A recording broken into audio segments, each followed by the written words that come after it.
ఇప్పుడు వక్త పుస్తక పరిచయం చేయాల్సిందిగా విమర్శకులు, రాజకీయ విశ్లేషకులు, సామాజిక విశ్లేషకులు వేణుగోపాల్ గారిని కోరుతున్నాను.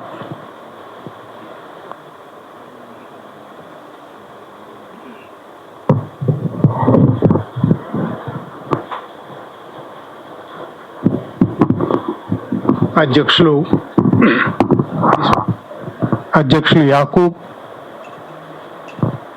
అభిమాన సినీ నటులు, రచయిత, ముఖ్యంగా గత 10 సంవత్సరాలుగా ప్రజా ఉద్యమాలతో కలిసి నడుస్తున్న ప్రకాష్ రాజ్ గారు, అమరులు గౌరీ లంకేష్కి సన్నిహిత మిత్రులు, వేదిక మీద ఉన్న ఇతర పెద్దలు, సభలో ఉన్న పెద్దలు, మిత్రులారా, పుస్తకంలోకి పోయే ముందు, పుస్తక పరిచయం చేసే ముందు, చందమామ, జైలు ఈ రెండు అవినాభావ సంబంధం ఉన్న 2 అంశాలు. జైలులో ఉన్న ప్రతి ఒక్కరూ చందమామను అయితే చూడకుండా ఉండలేరు. ఒకవేళ చందమామను చూడలేకపోయినా వెన్నెలను చూడకుండా ఉండలేరు. వెన్నెలను, చందమామను బందీ చేయడం ఎవరికీ సాధ్యం కాదు. అందువల్లనే జైళ్ళలోకి వెళ్ళిన వాళ్ళందరూ, జైళ్ళలోకి వెళ్ళిన తర్వాత కవులైన వాళ్ళు ఉన్నారు, కవులైనందువల్ల జైళ్లకు వెళ్ళిన వాళ్ళు ఉన్నారు. ఇద్దరూ కూడా జైళ్లలో చందమామ గురించి రాశారు. అటువంటి ఒక కవితతో ప్రారంభించి ఈ పుస్తక పరిచయం ప్రారంభిస్తాను. జైల్లో రాత్రి. నక్షత్రాలతో నిర్మించిన తిరుగుడు నిచ్చెన మెట్ల మీద నుంచి రాత్రి అంచెలు అంచెలుగా దిగి వస్తున్నది. నక్షత్రాలతో నిర్మించిన తిరుగుడు నిచ్చెన మెట్ల మీద నుంచి రాత్రి అంచెలు అంచెలుగా దిగి వస్తున్నది. ప్రేమమయ శబ్దాలు గుసగుసలాడుతున్నట్టు మెల్లగా, మృదువుగా గాలి తెమ్మెర వీస్తున్నది. తల వంచుకొని నిలబడిన ప్రవాసులలాగా జైలు వాకిట్లో చెట్లు ఆకాశ వస్త్రం మీద అద్దకప్పనిలో మునిగి ఉన్నాయి. నక్షత్ర కాంతిని ధూళిలో మాయం చేస్తూ, నీలాకాశాన్ని తెలుపు రంగులో ఉతికి ఆరేస్తూ, ముళ్ళ కంచెల పైకప్పుల మీద అందమైన వెన్నెల వేళ్ళు మెరుస్తున్నాయి. వియోగ బాధ నా మనసును నింపుతున్నట్టుగా ఆకుపచ్చని మూలల్లో తారట్లాడుతున్న నీడలు. ఒకే ఒక్క ఆలోచన నా హృదయంలో సంచలిస్తున్నది. ఈ క్షణాలు ఎంత మధురమైనవి, ఈ క్షణాలు ఎంత మధురమైనవి. నియంతృత్వ విషాలు తయారు చేసేవాళ్ళు ఉండని, చెలరేగని, వాళ్లకు ఒక్క విజయము దక్కదు, ఇవాళైనా రేపైనా. నియంతృత్వ విషాలు తయారు చేసే వాళ్లకు ఒక్క విజయము దక్కదు, ఇవాళైనా రేపైనా. వాళ్ళు ప్రేమికులు కలుసుకునే గదుల్లో కొవ్వొత్తులు ఆర్పేయాలనుకుంటున్నారు. వాళ్ళంత శక్తిమంతులే అయితే చంద్రకాంతిని మలిపెయ్యమనండి. వాళ్ళంత శక్తిమంతులే అయితే చంద్రకాంతిని మలిపెయ్యమనండి. భారత ఉపఖండం గర్వించదగ్గ మహాకవి ఫైజ్ అహ్మద్ ఫైజ్ పాకిస్తాన్ జైల్లో రాసిన కవిత ఇది. పాకిస్తాన్ జైలైనా భారత జైలైనా ఏమీ తేడా లేదని మన జైల్లోని మరొక కవి, మనందరికీ తెలిసిన కవి, రాత్రి గాలి వీస్తూ ఉంటుంది. నా కవిమిత్రుడు చెప్పినట్టు జైలు గోడ ముళ్ళ తీగల్లో చంద్రుడు బందీ అవుతాడు. మేం పాడి మాట్లాడి విప్లవ స్వప్నాల్లో మునిగిపోతాం. వరవరరావు గారు 1974. 1974లో జైల్లో చంద్రుడి గురించి, ముళ్ళ తీగల్లో చిక్కిన చంద్రుడి గురించి రాసిన కవి 2025లో కూడా అదే చంద్రుడి గురించి, అదే ముళ్ళ తీగల గురించి, అదే నిర్బంధం గురించి రాసే పరిస్థితిలో మనం ఉన్నాం. ఫైజ్, వరవరరావు మాత్రమే కాదు, ప్రపంచవ్యాప్తంగానే ఎందరో కవులు జైలు గురించి, చందమామ గురించి రాసి ఉన్నారు. అదే శీర్షికతో ఇప్పుడు ఇక్కడ నతాషా నర్వాల్ మీ అందరికీ తెలుసు, జవహర్లాల్ నెహ్రూ యూనివర్సిటీ విశ్వవిద్యాలయ విద్యార్థి.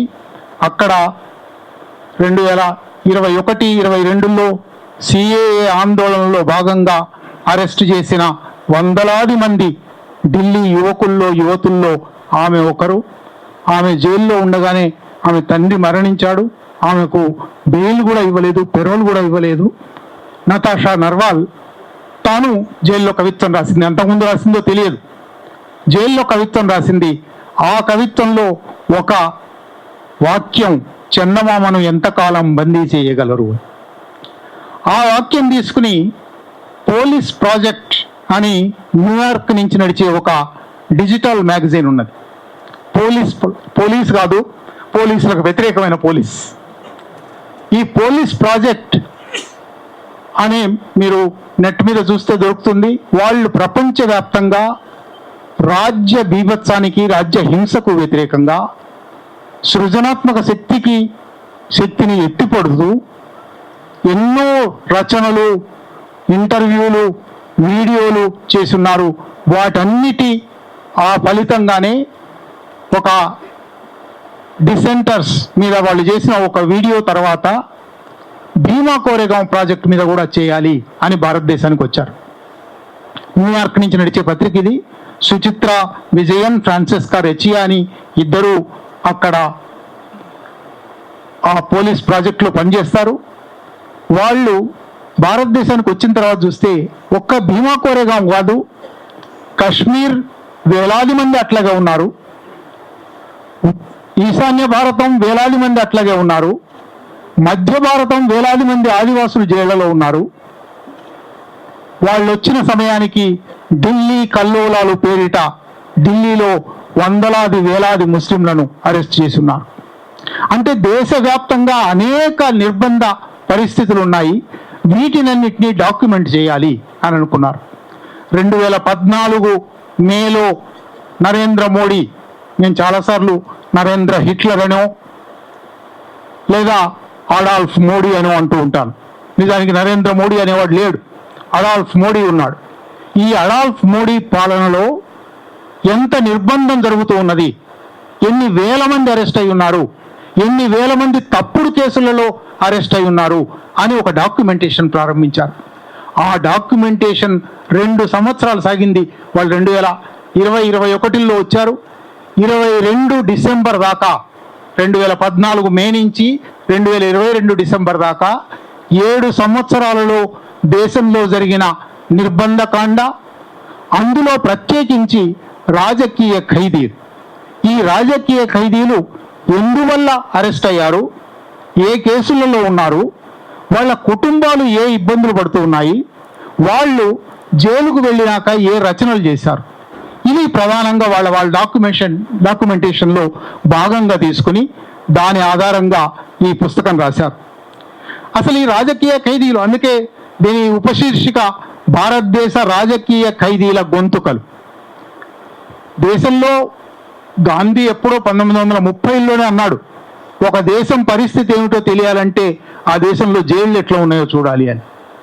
భారతదేశంలో జైళ్ళు ఇవాళ ఒక బ్రహ్మాండమైన ఉదాహరణ.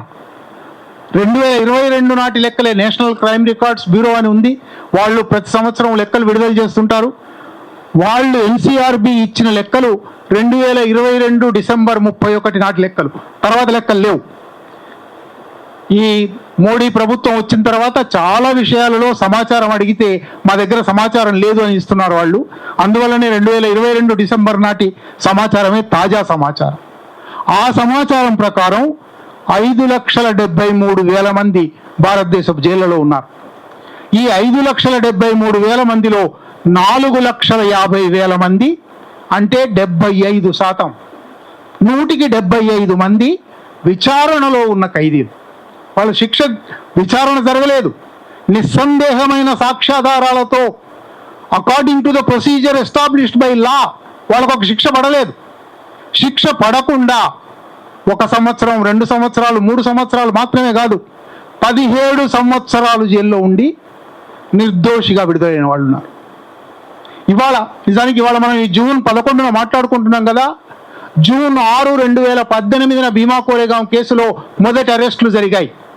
సురేంద్ర గాడ్లింగ్ అనే నాగ్పూర్ న్యాయవాది తన జీవితం అంతా 25 ఏళ్ల పాటు వేలాది ఆదివాసుల కేసులు వాదించిన వాడు, వందలాది వేలాది ఆదివాసులను బయటికి తీసుకొచ్చిన వాడు.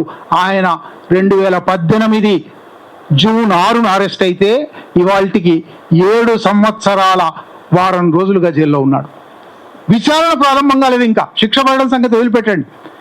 విచారణ ఎప్పటికి ఇంకా దశాబ్దాలు పడుతుందో తెలియదు. ఆయనతో పాటే మహేష్ రౌత్ అయితే ఇప్పుడు 27-28 సంవత్సరాల కుర్రవాడు.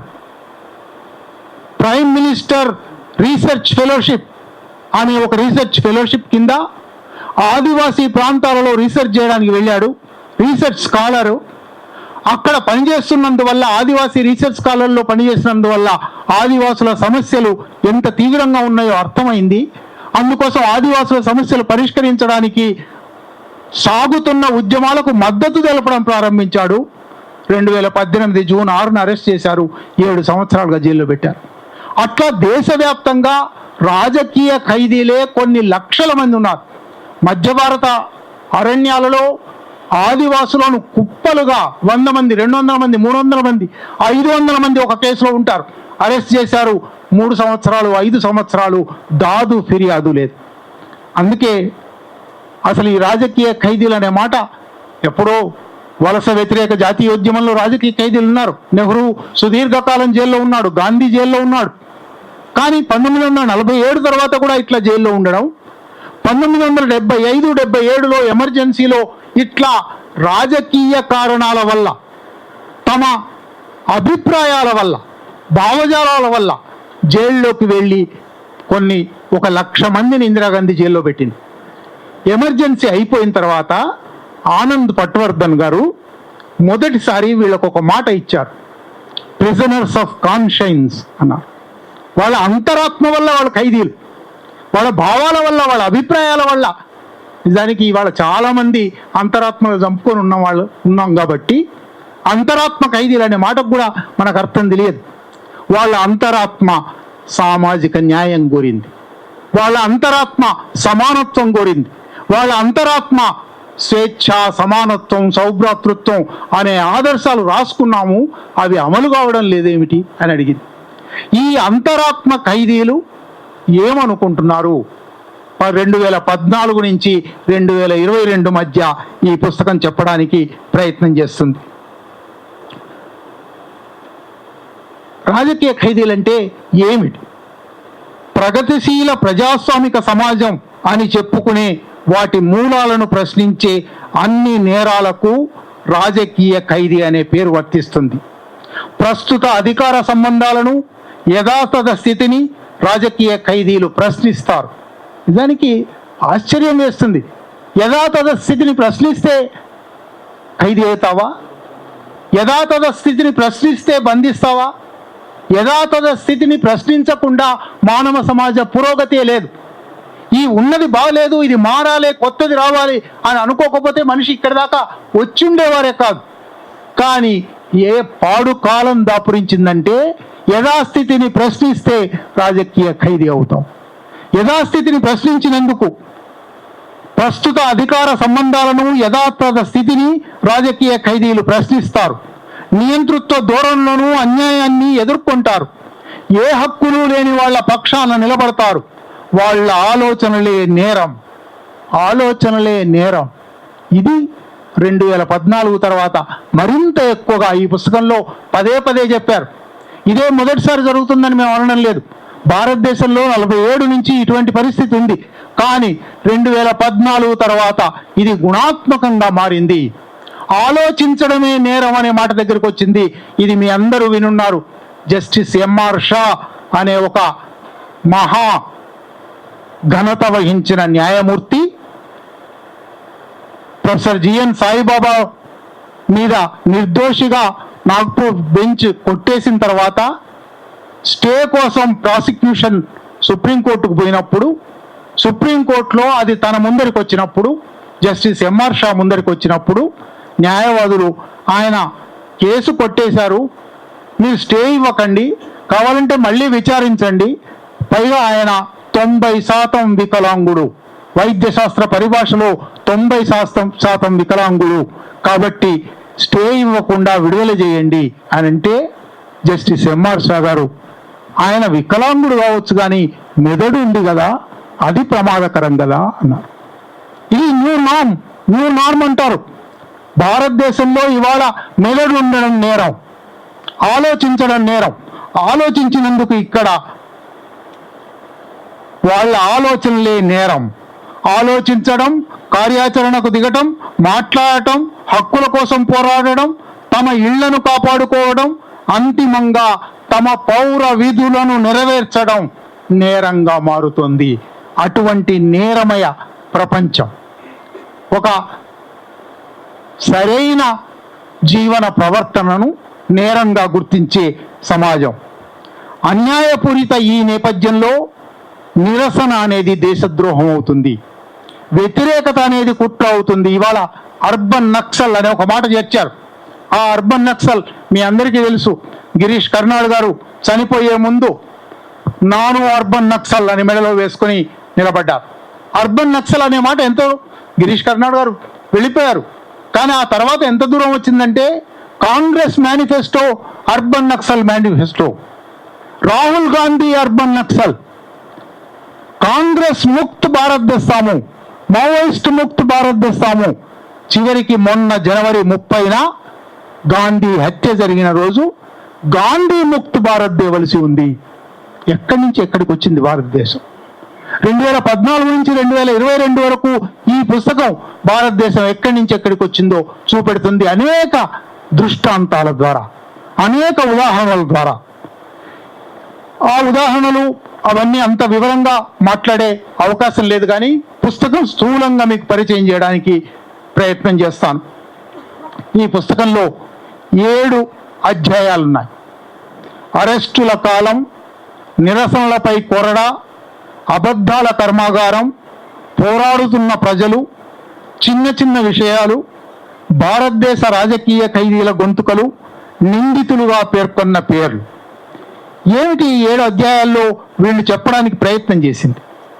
మొట్టమొదటిది అరెస్టుల కాలం. నేను చెప్పాను, వాళ్ళు భీమా కోరేగాం కేసు గురించి అధ్యయనం చేయడానికి వచ్చారు. భీమా కోరేగాం కేసును అధ్యయనం చేసే క్రమంలో ఇది ఒక్క కేసు మాత్రమే కాదు, దేశంలో ఇటువంటి అనేక కేసులు ఉన్నాయి. ముఖ్యంగా ఢిల్లీ కల్లోలాలు అనే పేరుతో వందలాది మంది ముస్లింలను అరెస్ట్ చేశారు. ముస్లింలను, ఆదివాసులను, దళితులను, మావోయిస్టులను. నిజానికి మాతో లేకపోతే వాళ్ళతో ఉన్నట్టే అని బుష్ అన్నట్టుగా ఇవాళ మోడీ, షాలు అంటున్నారు మాతో లేకపోతే వాళ్ళతో ఉన్నట్టే అని.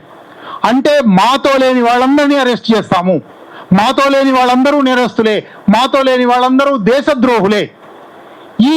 ఈ క్రమంలో అరెస్టుల కాలం వచ్చింది. 2014 నుంచి 2022 వరకు ఈ అరెస్టుల కాలంలో ఏమేమి అరెస్టులు జరిగాయి, ఎట్లా జరిగాయి, రాజ్యానికి సంబంధించిన అన్ని సంస్థలను ఎట్లా విధ్వంసం చేశారు, న్యాయ వ్యవస్థను ఎట్లా విధ్వంసం చేశారు, ఆ అరెస్టుల పర్వాన్ని మొదటి అధ్యాయం చాలా వివరంగా డేట్లతో సహా. ఎందుకంటే వాళ్ళు 2014 మే 9న సాయిబాబా ఇంటి మీద, ఇంకా అప్పటికి మోడీ అధికారంలోకి రాలేదు, మోడీ అధికారానికి రావడానికి ఇంకో 15 రోజుల సమయం ఉంది. అప్పుడే సాయిబాబా అరెస్ట్ జరిగింది, సాయిబాబా ఇంటి మీద దాడి జరిగింది. అప్పటి నుంచి ప్రారంభించి 2022 డిసెంబర్ దాకా ఈ మొదటి అధ్యాయం సాగుతుంది. రెండోది నిరసనలపై కొరడా అనే అధ్యాయం. ఈ నిరసనలపై కొరడా అనే అధ్యాయం ఎన్ని రకాల పోలీసు దౌర్జన్యాలు ఈ దేశంలో జరుగుతున్నాయి, సోదా పేరుతో, జప్తు పేరుతో, అరెస్ట్ పేరుతో, ఎలక్ట్రానిక్ డివైసెస్ను స్వాధీనం చేసుకునే పేరుతో ఇళ్ల మీద దాడులు ఎన్ని రకాలుగా జరుగుతున్నాయి. ఆ తర్వాత తప్పుడు కేసులు, అందులోనూ అన్లాఫుల్ యాక్టివిటీస్ ప్రివెన్షన్ యాక్ట్, చట్ట వ్యతిరేక కార్యకలాపాల నిరోధ చట్టం అనే ఒక చట్టం. నిజానికి ఎంత చట్ట వ్యతిరేకమైన చట్టం అంటే అది, ఆ చట్టం ప్రకారం బెయిల్ ఇవ్వడానికి వీల్లేదు. ఆ చట్టం ప్రకారం ఒకసారి ఆ చట్టం కింద మీరు అరెస్ట్ అయితే కేసు పూర్తయ్యే వరకు ప్రాసిక్యూటర్ ఆమోదిస్తే తప్ప బెయిల్ ఇవ్వకూడదు. న్యాయమూర్తి చేసిన ఆరోపణలు నిజమే అని తన బుర్రకు తోస్తే దాని సాక్ష్యం అక్కర్లేదు, విచారణ అక్కర్లేదు. పాత రోజుల్లో ఇండియన్ జ్యూరిస్ప్రుడెన్స్, ఇంతకుముందే చెప్పినాను, నిస్సందేహమైన సాక్ష్యాధారాలు, beyond any reasonable doubt, procedure laid out by established by లా, ఈ రెండు కారణాలను తుంగలో దొక్కి ఇవేమీ అక్కర్లేదు, ప్రాసిక్యూషన్ అనుమతి, జడ్జి గారి మనసులో ఇవి నిజమే అనిపిస్తే బెయిల్ ఇవ్వనక్కర్లేదు.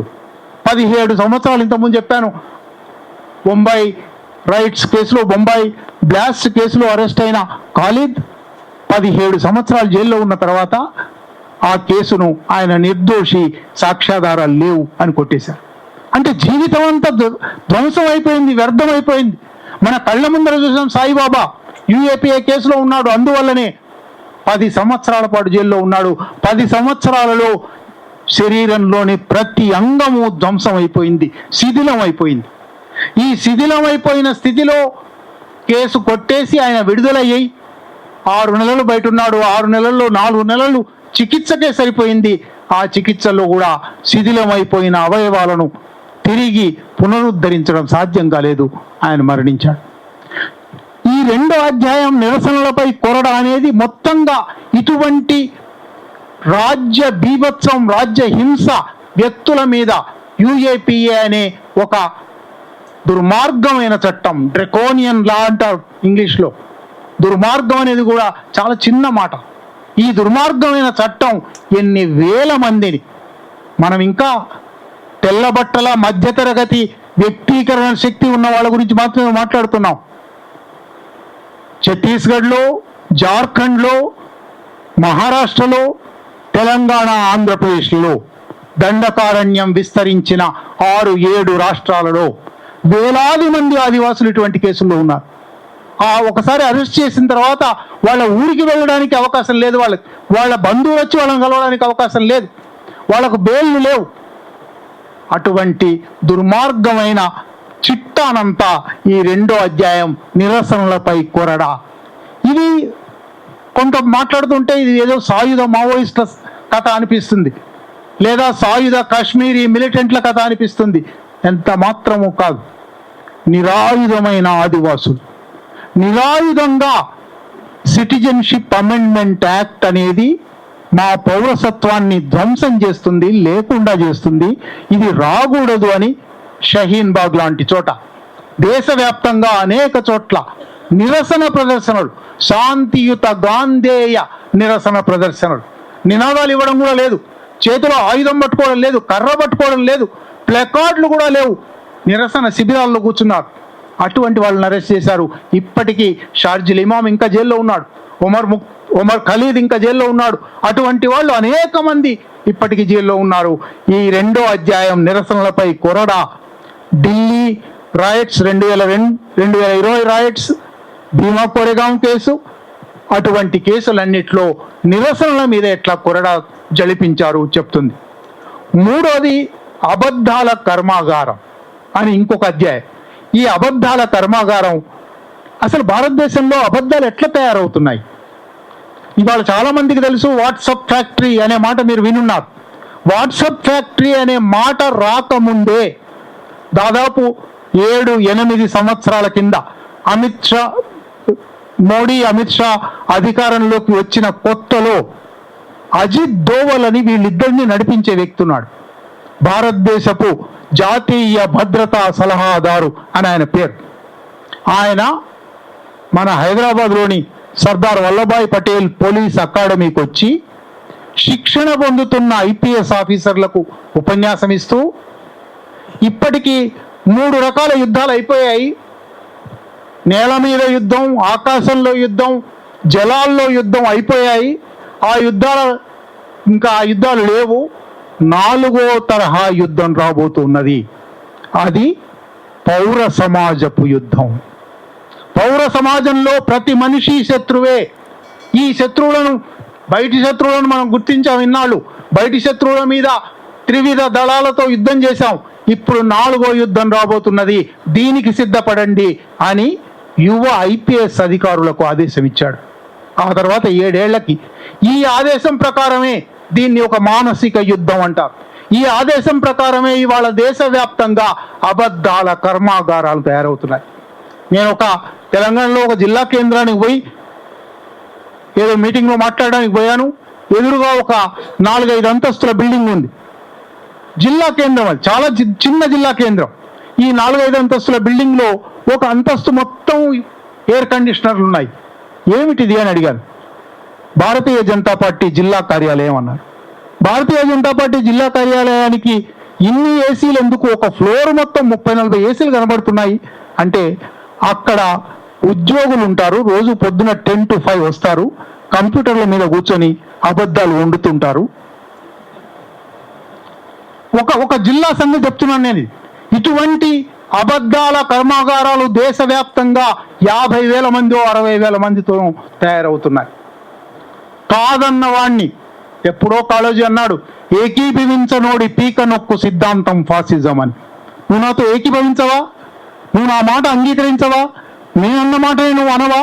నువ్వు తప్పకుండా నీ పీక నొక్కవలసిన వాడివి. పీక నొక్కడం అనేక మార్గాలు. చంపడం, గౌరీ లంకేష్ని చంపారు, దబోల్కర్ను చంపారు, కల్బుర్గిని చంపారు. చంపడం ఒక మార్గం. చంపడం కన్నా చాలా ఒక రేంజ్ ఆఫ్ హత్యాకాండాలు ఉన్నాయి. అబద్ధాల హత్యాకాండ, దుష్ప్రచారాల హత్యాకాండ, వ్యక్తిత్వ హననాల హత్యాకాండ, గాయపరిచే హత్యాకాండ, కుటుంబాలను భయపెట్టే హత్యాకాండ, ఇటువంటి అనేక హత్యాకాండల అబద్ధాల కర్మాగారాలు సాగుతూ ఉన్నాయి. అది ఒక అధ్యాయం చెప్తుంది. ఆ తర్వాత ఇంకొక అధ్యాయం పోరాడుతున్న ప్రజలు. చాలా ఆసక్తికరమైన పుస్తకం ఇది. వాళ్ళ స్ట్రక్చర్ కూడా చాలా బాగుంది. పోరాడుతున్న ప్రజలు ఏమిటంటే, జైళ్ళలో ఉన్నవాళ్ళు జైల్లో ఉంటారు. వాళ్ళకేమి రోజుకు 7 గంటలు 8 గంటలు బ్యారక్లో నుంచి బయటికి తీసుకొస్తారు. మిగిలిన 16 గంటలు బ్యారక్లో ఉండాలి. చదువుకుంటే చదువుకుంటారు, ఆడుకుంటే ఆడుకుంటారు, లేదా పిచ్చి వాళ్ళు అయిపోతారు. కానీ వాళ్ళ కుటుంబాలు ఉన్నాయి కదా బయట, వాళ్ళు ఏం చేస్తూ ఉన్నారు? వాళ్ళ జీవితం ఎట్లా సాగుతూ ఉన్నది? వాళ్ళను సమాజం ఎట్లా చూస్తూ ఉన్నది? వాళ్ళను హైదరాబాదులో తప్పుడు కేసులో అరెస్ట్ అయిన ఇస్లామిక్ టెర్రరిస్టులు అనే పేరుతో తప్పుడు కేసులు అరెస్ట్ అయిన అనేక మంది యువకులను వెంటనే ఇళ్లలో నుంచి ఖాళీ చేయించారు. ఇళ్లలో నుంచి ఖాళీ చేయించడం మాత్రమే కాదు, వాళ్ళ పిల్లలు చదువుకుంటున్న స్కూళ్ళలో టెర్రరిస్ట్గా బచ్చే అని అవహేళన చేశారు. పిల్లల చదువులు ధ్వంసం అయిపోయాయి. కుటుంబాలకు ఏమవుతుంది? ఇది ఒక్కసారి ఆలోచించండి. ఈ అధ్యాయం పోరాడుతున్న ప్రజలు అని టైటిల్ పెట్టారు. పోరాడుతున్న ప్రజలు నిజంగా కుటుంబాల వాళ్ళు. తమ ఆత్మ బంధువు, తమ కుటుంబ సభ్యుడు, తమ కుటుంబ సభ్యురాలు జైల్లో ఉన్నందుకు వాళ్ళను కలవాలి, వాళ్లకు న్యాయ సహాయం చేయాలి, వాటి న్యాయవాదుల చుట్టూ తిరగాలి, వాళ్లకు డబ్బులు సమకూర్చుకోవాలి. వాళ్లే బ్రెడ్ విన్నర్లు అయితే తమ జీవితాలు గడపడానికి బ్రెడ్ సంపాదించుకోవాలి. ఇవి మాత్రమే కాదు, అవమానాలు భరించాలి. నిజంగా పోరాడుతున్న ప్రజలు వాళ్ళు. అది ఒక అధ్యాయం. దాని తర్వాత అధ్యాయం ఇంకా ఆశ్చర్యకరమైనది, ఇంకా ఆసక్తికరమైనది. చిన్న చిన్న విషయాలు అన్నారు. ఏమిటి చిన్న చిన్న విషయాలు? జైలు నుంచి విడుదలై వచ్చిన వాళ్ళ దగ్గరికి పోయారు. మీకు జైలు జ్ఞాపకం ఏమన్నా చిన్న వస్తువు ఉందా అని అడిగారు. జైల్లో ఉన్న వాళ్ళ కుటుంబాల దగ్గరికి పోయారు. మీ కుటుంబ సభ్యులు అరెస్ట్ అయ్యి జైల్లో ఉన్నారు కదా, ఆయన జ్ఞాపకం ఏమిటి, ఆమె జ్ఞాపకం ఏమిటి మీ దగ్గర అని అడిగారు. చాలా చిన్న విషయాలు ఇవి. కానీ ఏళ్లుగా దూరం అయిపోయి ఉన్న మనిషి గురించి ఏమి తలుచుకోవాలి? ఏ జ్ఞాపకం వాళ్ళను నిత్యము మనలో నిలబెడుతుంది? లేదా వాళ్ళు జైలు నుంచి వచ్చిన తర్వాత ఆ జైల్లో వాడిన పెన్ను, ఆ జైల్లో వాడిన కళ్ళజోడు, ఆ జైల్లో వాడిన చదివిన పుస్తకం, ఇటువంటి చిన్న చిన్న విషయాల మీద ఈ అధ్యాయం. ఆ తర్వాత ముఖ్యమైన అధ్యాయం, నిజానికి దీనికి ఉపశీర్షికగా ఉన్న భారతదేశ రాజకీయ ఖైదీల గొంతుకలు. ఇది ఒక 30 మంది, నేను ఇంతకుముందే చెప్పాను, 17 మంది జైల్లోకి వెళ్తే ఎంత అప్పటి వరకు సృజన శక్తి లేని వాళ్ళు కూడా తప్పనిసరిగా సృజనాత్మక కళాకారులుగా, కవులుగా, రచయితలుగా మారుతారు. ఇది ప్రపంచవ్యాప్తమైన అనుభవం. ఎందుకంటే ఒకటి సమయం దొరుకుతుంది. రోజుకు చాలా ఆశ్చర్యంగా ఉంటుంది జైలు జీవితం. మన 24 గంటలు మనకు బయట ఉంటుంది కదా, లోపల 24 గంటలు ఉండవు. లోపల 8 గంటల పగలు, 16 గంటల రాత్రి. ఏమిటిది?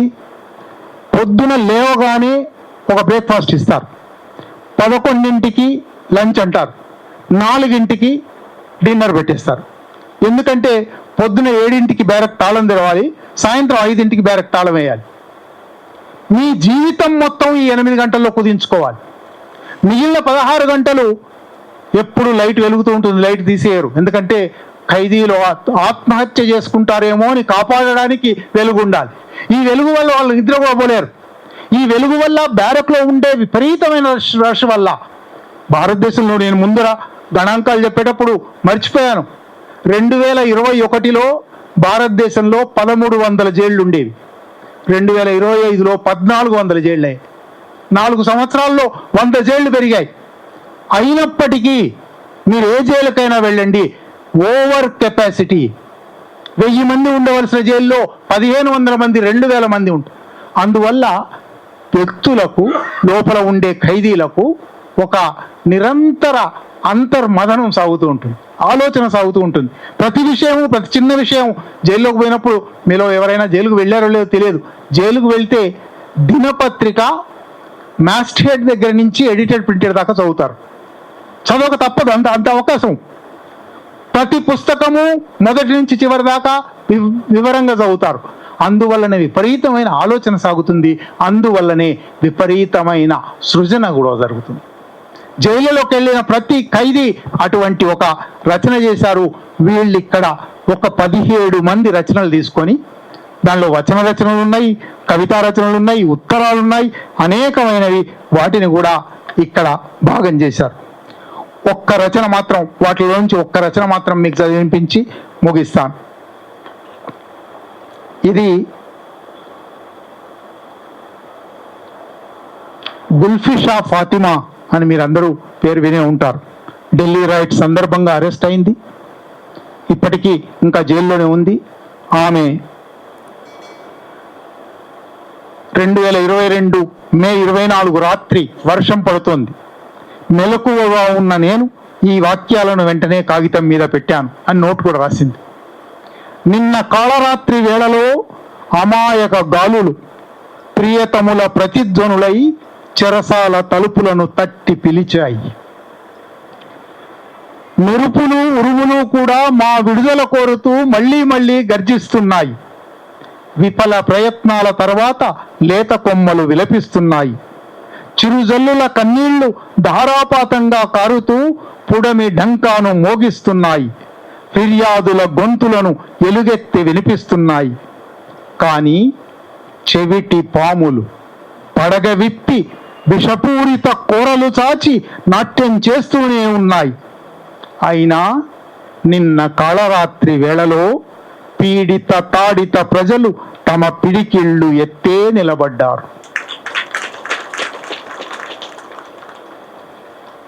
చివరిగా ఈ రాజకీయ ఖైదీల గొంతుకలు గడిచిపోయిన గొంతుకలు కావు.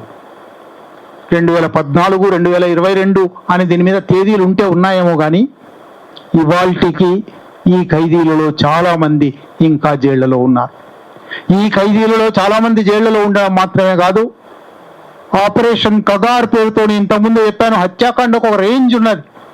ఆపరేషన్ కగార్ పేరుతో 2014 జనవరి 1న ఒక 6 నెలల పసిపాపను చంపడంతో ప్రారంభమైన మారణకాండ ఇప్పటికీ 550 మందిని బలి తీసుకుంది.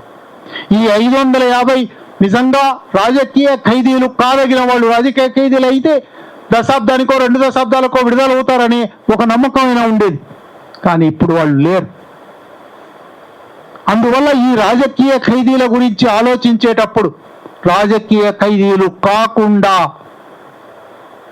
ప్రపంచం నుంచి దూరం చేయబడిన వాళ్ళ గురించి కూడా ఆలోచించాలి. రాజకీయ ఖైదీల గురించి ఆలోచించాలి. రాజకీయ ఖైదీలు కాగలిగిన అవకాశాన్ని పోగొట్టుకున్న వాళ్ళ గురించి కూడా ఆలోచించాలి.